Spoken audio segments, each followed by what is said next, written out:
Di na po swimming pool, oh. Sobrang dami ng tao kanina, eh. Araw na linggo ngayon, eh. Natutuyo pala tubig pagka maraming tao.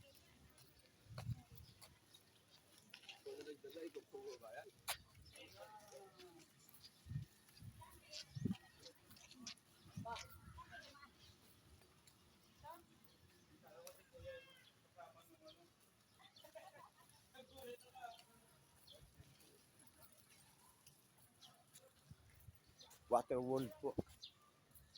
Tuyot na yung tubig.